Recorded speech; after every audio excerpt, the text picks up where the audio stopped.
Hello, I'm Ricky. And I'm Joe, and this is season 5, episode. Oh, I messed up last episode. I said last episode was episode 4, and it's actually episode 6 this time. So that meant last episode was episode 5. If you Oh, got this far, well, you figured it out. yep. Anyways, this is season 5, episode 6 for May 9th, 2022. And today we're going to talk about PSUs, talk about Apple right to repair stuff, NVIDIA 4000 series GPUs. We got a bunch of tech, but we're also going to talk about some beer. So I wanted to kind of get us started with the Gizmo Brew Works, which is a local Raleigh, North Carolina brewery. They have their raspberry chocolate cakes milk stout. I grabbed this a couple of weeks ago, and when I saw it, I just thought it signaled, let's talk about this in the podcast. So what it says about this is a delicious milk stout that is infused with generous amounts of cocoa nibs and raspberry puree. I am not speaking well. Its rich and creamy, smooth finish are attributed to fresh oats, chocolate malt, and lactose. Its one-liner is rich, creamy, decadent. Let them drink cake. Yeah. Anyways, what do you think, Ricky? Not a fan. Yeah, I've had quite a few sips. Not really a fan of this one. I'll say it's got a good color. It's got a good head to it. There is a certain amount of creaminess to the finish, but it doesn't really hit anything, I think, in its flavor profile. Doesn't taste like chocolate. There are some dark flavors, but it's much closer to coffee than it is to chocolate. Maybe there's some fruitiness in there, but it is very bitter. So I don't know. This tastes a lot more like a coffee stout that was going for like a really dark coffee. You know, this isn't hitting me too well. So are you drinking yours out of the can or out of the glass? I poured it into a glass. All right, let me. I do have a little less in the can if you think it'll matter. I don't know. I'm gonna try from the can before I say anything.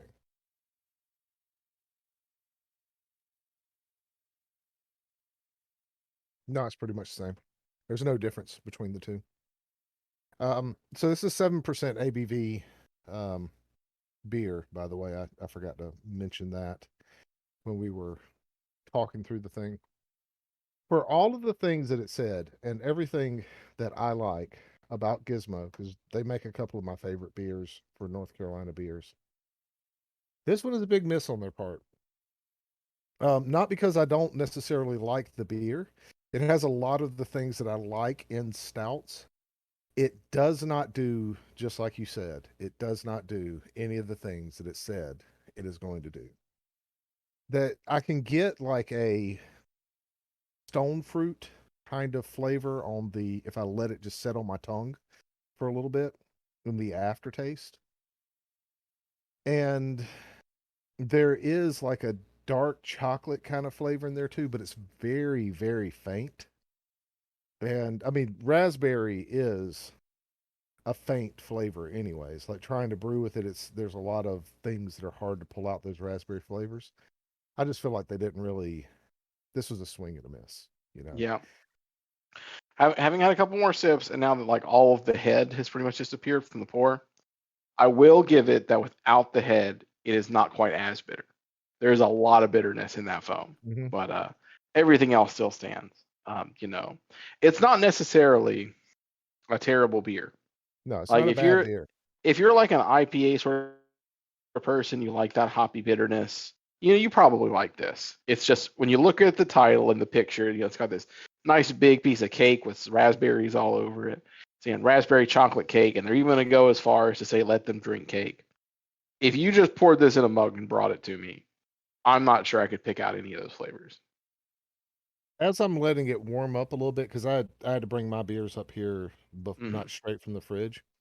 As it has gotten more towards like a cellar temperature, it in the aftertaste, I get some of that, like the things that they're talking about. It doesn't taste like cake though. Like there is like a fruit flavor there, probably a little bit closer to like a um, it's not a raspberry. It's like a cherry flavor or something like that. The malt and the raspberries aren't really like playing well together Hmm. in this one. Yeah, it's unfortunate. It's not a bad beer. I'll definitely drink the other two that I have of this. It's just it's not what it advertises, in my opinion. Yeah, And and I'll I back that up. It's not a terrible beer. Now I'm not going to finish it. It's going in my not finished pile. It's not as good as the one you made, yeah, but you know, it again hits to that. If I was at a place, I was at a bar, and I really wanted a beer, I was with a bunch of people and we're all drinking, so I felt like I should get a beer too, and this is what I got. I'd sip on it. I wouldn't complain. I yeah, wouldn't like pass it around and be like, guys, have you tasted this? It's awful. It's a perfectly acceptable beer profile. I just don't think it hits the selling points in its own description. I agree with that. So now that we've lambasted that beer from one of my favorite breweries, and I hope you don't hate me, Gizmo. It's I not a do bad like beer. your beers. I do like your I'll, beers. I'll say it up to that. Like, it's not brewed badly. It doesn't have any off flavors or anything like that. Well, It's just, I think it is brewed badly because it doesn't meet the description, but it's not brewed badly in that it tastes bad. You know, does yeah, that make you could sense? say it is not brewed greatly from an artistic standpoint of Hmm. like how you would rate like how a food is cooked in terms of flavor, but mechanically of the beer brewing process, they did that well. Yeah, yeah, I would agree with that. So let's talk about the new ATX standard that Intel's pushing out. Um, so one thing they're going to do, they're going to put a 12-volt high power rail on ATX power supplies. That's the standard that they're Hmm. going to push out. And you've seen the article that I gave to you from Tom's Hardware that talks about this because I just looked up. I've seen multiple things about it. I just thought it'd be interesting as people who are really into PC gaming, and we've been buying or making computers for a while. This is kind of like, you know, a really crazy PSU standard from what I'm used to having. But Hmm. I think it might solve some issues, and it definitely is forward thinking as graphics cards from Nvidia and AMD are really starting to take a more aggressive power stance, you know. Um, Hmm. so the reason that I put it in this is I wanted to just kind of talk about from a perspective of what we have now and a perspective of where we're going. What does this kind of look like? You know, where does this fit in? Do you think we're really going to move to this, or do you think this is like some of the other things that Intel's put out and it's not really going to become the standard? Yeah, I don't know. It seems like a really mixed bag for me. On one hand, the extra dedicated power for something like a graphics card, I think that's a little bit lost. Like when we look at where the hardware market is going overall, not necessarily just graphics cards, it is this constant like sip less, sip less, sip less, be more powerful, take less energy, be more efficient, you know. And we haven't necessarily seen that in graphics cards, but I would hope that that is where their market is eventually heading. Because we don't want to be constantly just sucking up all the electricity we can touch. Everyone's about trying to have like a smaller footprint. But the flip side to that is some of these other things that are in this spec. It's bringing to like desktop PCs a lot of things that exist in like mobile setups and server setups that have this, monitoring for performance and what percentage of this are you using, which is again pushing it towards that optimization thing. So it seems like that kind of weird bag, right? It's like we've got stuff that's going to help you optimize every little bit of power you have. Oh, but also we're going to include way more powerful for just this one thing that can just suck up all this extra energy now. Well, so I think ultimately it's about being able to provide large amounts of power at a more efficient rate. And if something like needs a spike in power for some reason. It can provide that. Um, I don't know about the sustained loads and things like that. There are a few of these that are actually out in the wild, and a few motherboards that have actually gotten these connectors on them. So it seems like this is something that may be starting to be adopted within the industry. Um, and if that, as that happens, the graphics cards are providing, um, are also providing the connector, the 12-volt connector that's needed. That seems to mean, from what I've been reading, that the graphics cards can get, or the CPU, or even the RAM, can get the power like at a more efficient rate to it than they have with some of these more lossful technologies or lossy technologies that we've used in the past. I mean, even like a PSU that was 300 watts or 400 watts from a older IBM PC is much less efficient than a modern day 600-watt power supply, right? Yeah. And I think they're trying to move that envelope more towards efficiency, and then providing those, spike uh, types of power needed to be able to do that. But that that doesn't necessarily mean that people that are making the other bits of hardware and the developers that are developing the software that uses this stuff is going to use it in that way, right? So I Yeah. think, like you said, it's a double-edged sword. Yeah, this kind of screams to me the same thing we saw with, larger amounts of RAM available on PCs to switch to 64-bit architecture. Where, like, on paper, all those things are great. It's about, look, there's more room for stuff. You can be more efficient. You can have more things running at once. And then it became, look, my web browser's taking up half my RAM. You Exactly. know, um, I would hope that all these optimization things are what people really take to heart, and we start seeing, even as these graphics cards are getting really competitive, they're not getting greedy with their power because the average gaming computer now is it's sitting around like 600-800 for most people. There's some systems that are larger. Like I remember when I was getting my computer built, I was expecting to have a much larger power supply than I did because so many parts have now become so much more efficient than they were 4 or 5 years ago when I got my desktop before my new one. So, I hope they don't reverse that and say, look, hey, there's 600 watts available to me. I'm going to take all 600 watts and I'll have the best graphics ever as your computer is just sucking power down. Yep. But, we'll see. It's certainly not a bad standard. I mean, there's that potential in it to like be abused. But overall, I think you're right. I think probably the intention behind it is we can do things a lot more efficiently. We can save more power necessarily than, hey, look at all this extra power we could use. Exactly. But I think that it's ultimately going to become, hey, look at all this extra power that we can use. Yeah, we'll see. It'll because the higher power consumption also generally leads to higher heats, and that's also a thing people are trying to push back on. They don't want to have these giant fan setups, except for like enthusiast builds. Even the desktop market is now really trying to be like, look at how small we can get this. Look at how quiet we can get this. So Yeah. maybe we'll go that way. But we'll see. There's certainly enough there that if you told me, hey, look, this isn't what might get adopted. This is just it's already been decided. I wouldn't be upset about it. Yeah. It's pretty much already been decided from what I understand. It's not what might get adopted. It's either going to be you get the older standard or you get this. And the older standard is supposed to be phased out eventually. So let's talk about right to repair.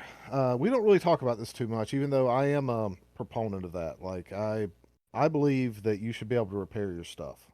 I do not like, even though I own a few things that I can't repair, and that's just the way it is. I should be able to repair it if it's repairable, right? Mm-hmm. And I would rather buy something that I can repair if I have that option and repair it than buy something that's not repairable. So Apple has always kind of fought against that. Um, their stance, and I don't want to put words in anyone's mouth, is this is too dangerous for consumers to do. they're not skilled enough and necessarily well equipped enough to be able to do that. So if they're going to get something repaired, they need to just bring it to us and we'll repair it, and then we'll decide if it's repairable or not. But since there's been a huge shift in that in the global economies and governments and legislators, as well as the general populace, have taken a different stance than Apple has there, and many places like Nintendo's kind of the same. John Deere is a company that's the same way. Since they've taken a different stance, there's been some movement to placate that. Now, have you looked at this selfservicerepair.com website? No, I haven't. So go ahead and take a look at it while I kind of just continue my spiel for a moment. But so Apple came up with this thing. They released it, I think, just like the other day. Now, I saw a couple of news articles about it, and I threw it in this morning because I was like, "Oh, this is interesting. I think this would be a good thing to talk about." So they created this website. It's through a third party. Well, they contracted a third party to do this, and then to be able to make this service for them. And if you look at a company like iFixit, who they're not perfect, don't have everything right, but they're who companies like Steam and a couple other laptop manufacturers, or you look at Framework, the laptop company that lets you just completely take it apart and service the laptop itself. They have everything labeled, they have schematics, you can buy parts from them, stuff like that.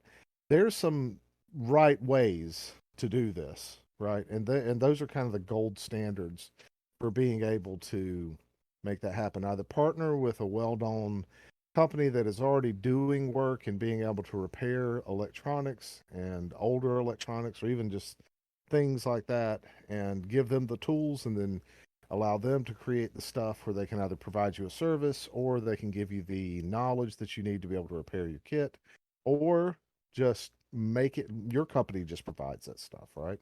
And they completely provide it in a way that's very open and transparent. So what's your opinion of this website and this service that Apple's providing? It's a little generic looking. In all honesty, I mean, it looks like the same thing you can get almost anywhere else, and it doesn't address the real problem. Like, okay, I want to replace the battery on my iPhone 13. That's what I pulled up. I can buy a battery bundle kit recommended for $71.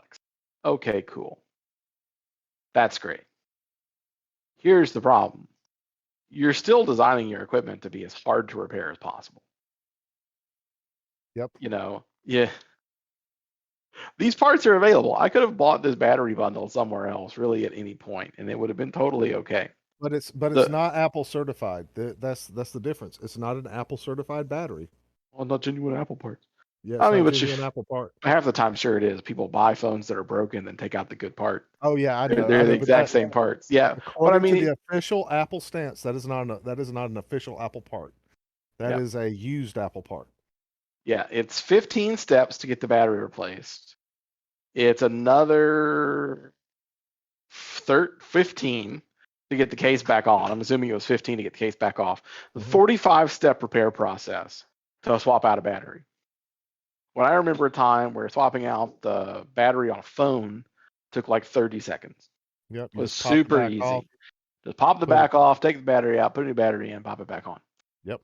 So, it doesn't really go anywhere. And their argument's just silly to begin with.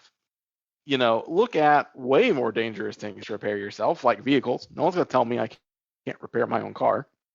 And if I go in, I build that. Tesla would say that you're not intelligent enough to repair your own vehicle. Yeah, an individual company was. But what I'm saying is, from a standpoint of safety, if you walked into a bar and sat down and talked to somebody, and they saw a little oil on your hands, like, oh, what are you working on? You say, oh, I was working on my car.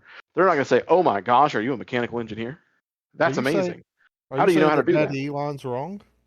Are you saying that Absolutely. Daddy Elon is not the god of men that It, he makes himself anyone out? who tells you you can't repair something yourself is foolish. I don't care if I break it. Like I did laptop repair for a long time. I broke my share of laptops while fixing them.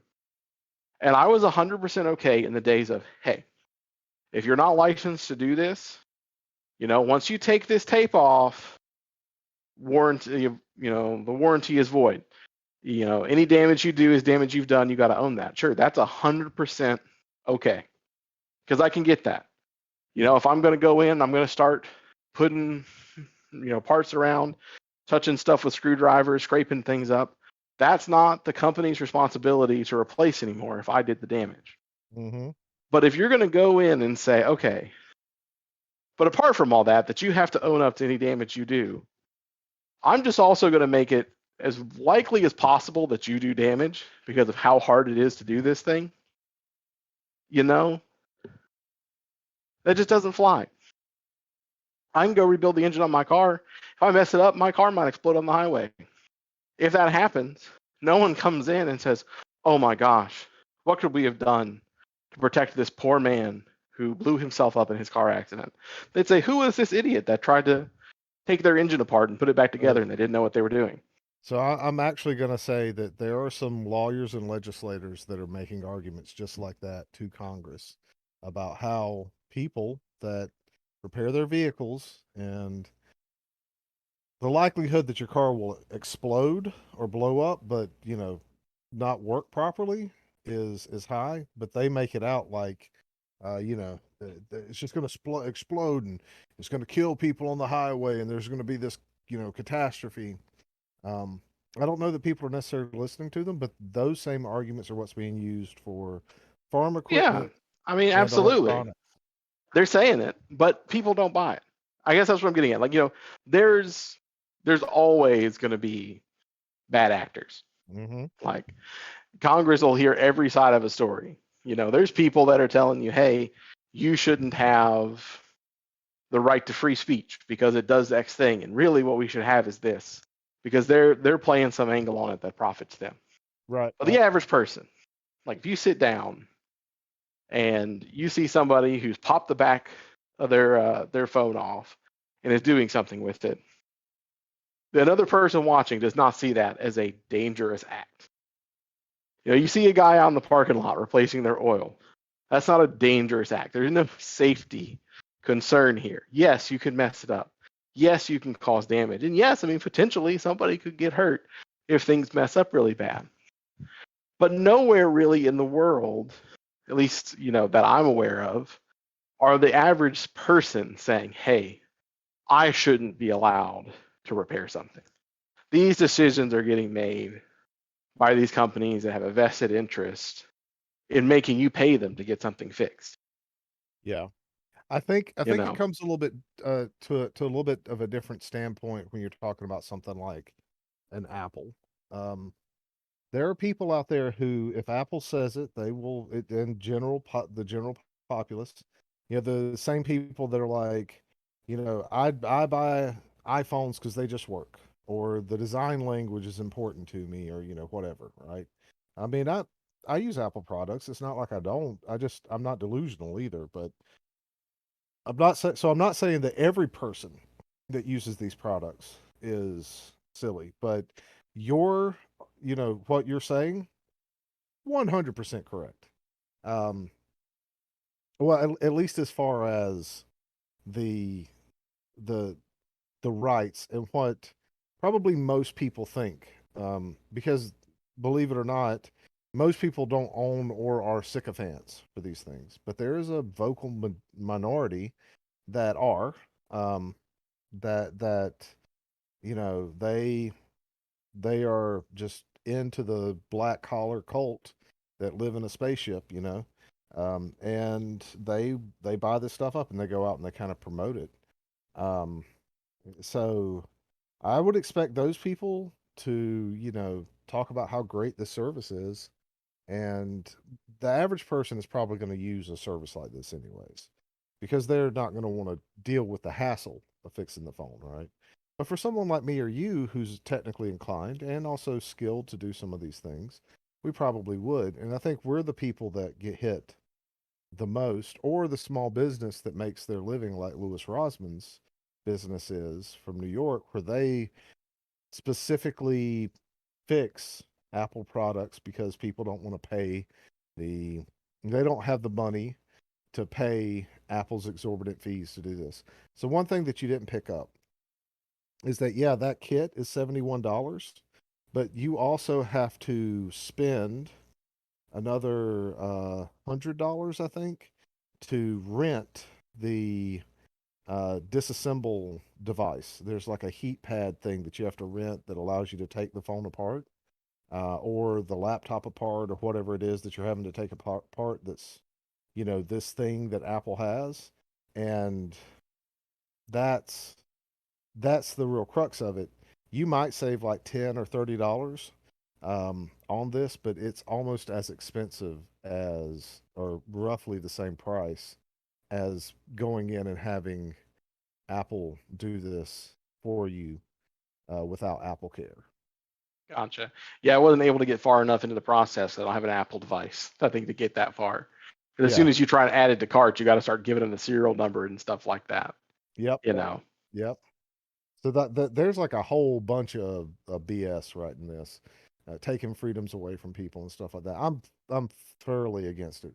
I think Yeah, I this mean, this actually hurts right to repair more than it it's like giving a um lip service to right to repair while just stabbing it in the back, essentially. yeah, like it doesn't really fall like because I think also a lot of right to repair when people are talking about it doesn't hit on that like how things are designed.